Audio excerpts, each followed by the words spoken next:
Okay, so g'day and welcome back to Good Money's Coins and Banknotes.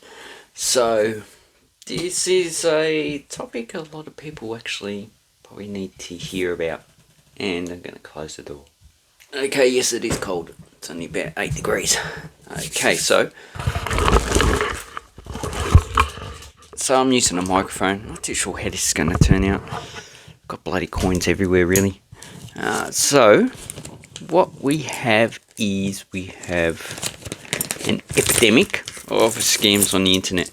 So you probably get phone calls every day, or nearly every day, about someone, probably trying to defraud you. That's why I don't answer the phone anymore.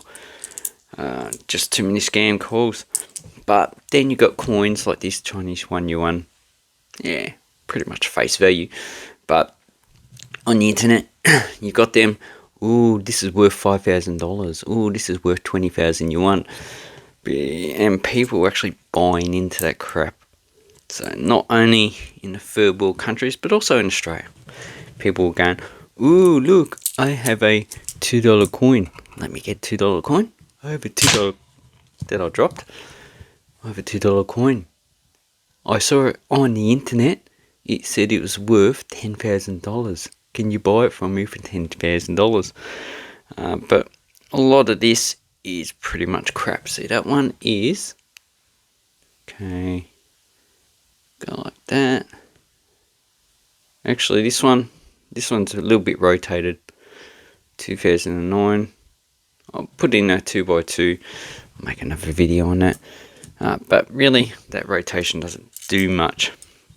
So we have an epidemic of fraud. I was watching, what's his name? Scott Schaefer. He's talking about the epidemic of those fake treasure channels where they get a whole bunch of money. It's all modern money. It's not old.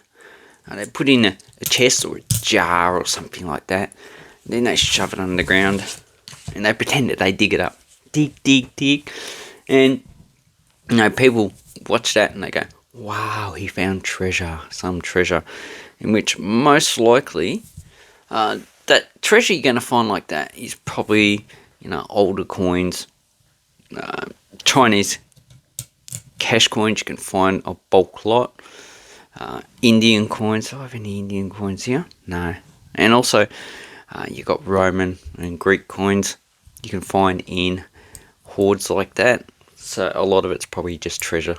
It's been dug during times of a wartime period, or it could have been treasure from, like they find bulk gold is probably like a government treasure that they've buried during times of invasion, also wartime period. But basically, you shouldn't really find stuff like this, bulk lots. You shouldn't really find banknotes. So, banknotes, people do put them in safes, but they're not really going to bury them in the ground, because who wants to keep that for 100 years? You won't be around in 100 years. If you're not too sure what that is, that's a new Egyptian £20, issued, I think, 2022. And they have a £10. It's actually quite a nice banknote. Their polymer banknotes are actually better than Australia's. And also, you got these Filipino banknotes. They're also better than Australia's. Anyway, so we're getting a bit off topic here. I get just too carried away.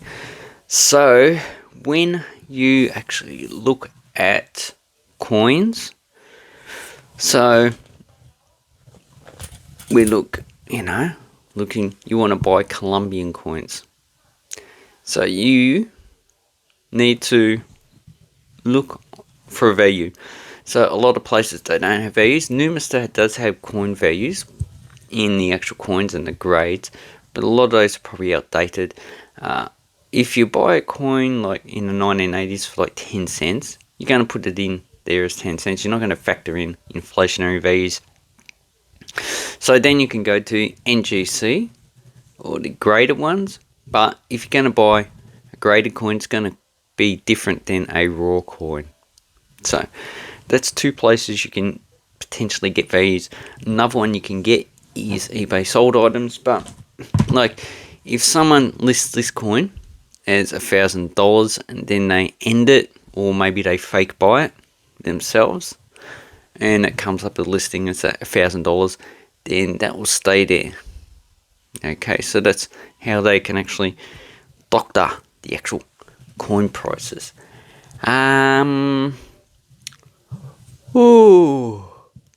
What else?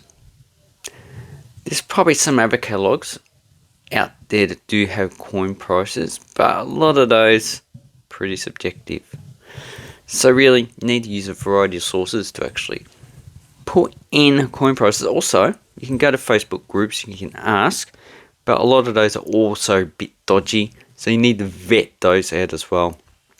And also, there are those old, what's it, coin collecting community. It's like an old forum that a lot of people still use, in which it's its own website, so it's not part of Facebook. You can use those, and there you can ask for coin values. You can also use the Numista forum as well, which you should get a reply about what the actual value of the coin is. So there are various ways. Oh, the last one is also you can go to a coin shop and ask for a valuation of coins. Because they're a business, they are probably not going to take too much time to actually value a coin unless you want to sell it to them. But they do have valuations, but they cost quite a lot of money. So anyway, the basic thing you need to do is just get experience. If you've had like just 5 minutes experience in coin collecting, that's not enough. You need at least 20-30 years experience to actually get a full knowledge of what you were selling. And even then, you could only get a basic knowledge of whatever coins you got in a group, and you need to be specialized. So you need to specialize in modern coins, Roman coins. Like I don't really do Roman or Greek coins, it's just too broad. I dabble in Indian coins and Chinese coins mainly, and I like Asian coins. This Hong Kong $10, this is from 1994, pretty common in this grade, pretty much just face value. If you want to buy it in Australia, probably less than $5. But there is a new one, 1998, which I see some sold price about 500 Australian dollars, but I think that's pretty undervalued. And in the future, the 1998, if it's not released in the circulation, like if it is actually a legitimate coin and they're being graded by PCGS, it was the NGC, I can't remember which one it is, as legit. So obviously if they've minted those coins, they probably minted others. And well, the demand for the $10 coin in Hong Kong has died. They use the banknote mainly, and you fairly rarely get this coin. So the prospect of them issuing a 1998 in circulation is probably pretty low. So you need to know your coins if you want to buy and sell them. Now most of the comments I get is probably like, oh, I have a $1 coin or whatever currency this is that's currently circulating, and I want to sell it. And I'm like, yeah, just spend it at the shops. Not really worth selling it. This one's from 2023, so the first Charles III. Pretty much just face value. If you want to buy it on the internet, you should, $2 or $3. Really, not worth selling. And then you got 2024. These ones are still coming out. These ones should be able to buy for the same price, but in the future, these will just be common. The value of these, I reckon, will just drop, because really, currently they've already minted 2023. They've already minted, I think, about 10 million of these, about 5 million 2024. So they haven't finished minting those coins. Anyway, so basically you need to be careful. Like when you talk on the phone, you need to be careful, because they'll go, oh, we're the tax department, you need to pay your taxes, go and get some gift cards. You go, why would the tax department need gift cards? Why would they even call me? If you owe taxes, you go to MyGov and you can check it up, and plus they'll send you a letter saying you owe taxes and how you can actually repay it. And they won't accept gift cards because governments issue this stuff because this is the payment that they want it in. They want it in Australian dollars, not gift cards, which you use Australian dollars for. But the only reason why we use this type of currency is because governments want taxes in this, and they don't accept anything else. Okay, so how can you protect yourself?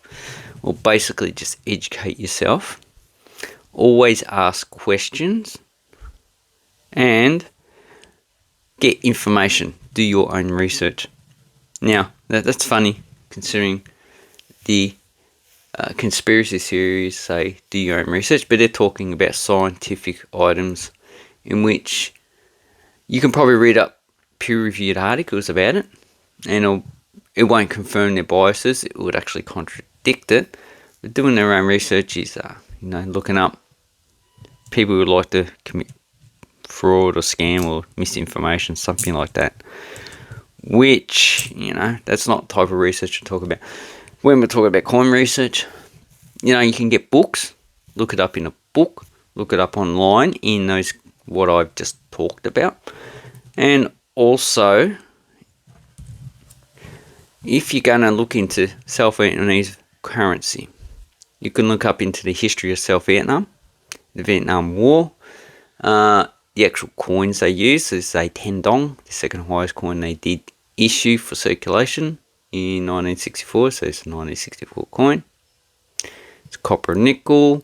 In this condition, probably worth about $5, so not really worth much. But in 1964, it had the exchange value of probably about 10 Australian cents, which at the time was probably about $1, $2. And it ceased to be used in 1975. So that's the type of information. Then you got mintages. I think it's like 100 million of these minted. It's not really a scarce coin. And before that, they used the French Indochina piesta of 100 centimeters. It's a 20-cent coin from 1941 before the Japanese took over. And that would have been in circulation. I think the Japanese would have pulled the currency for the nickel content of these coins. Okay, so basically, you're just going to rely on yourself. Not to get scammed, not to fall for dodgy practices that people use to try and take your money. Just remember, all this is just to take your money. Just like ads on TV. Ads are there. Unless it's a government ad for informing you of some new thing. All the commercial ads. You got Greenpeace, you got Microsoft, you got probably Budget. They just want to offer you a product, take your money. Or you are asking for donations. Anyway, hope this helps with your coin collecting. Let me know what topic you'd like to hear in the future.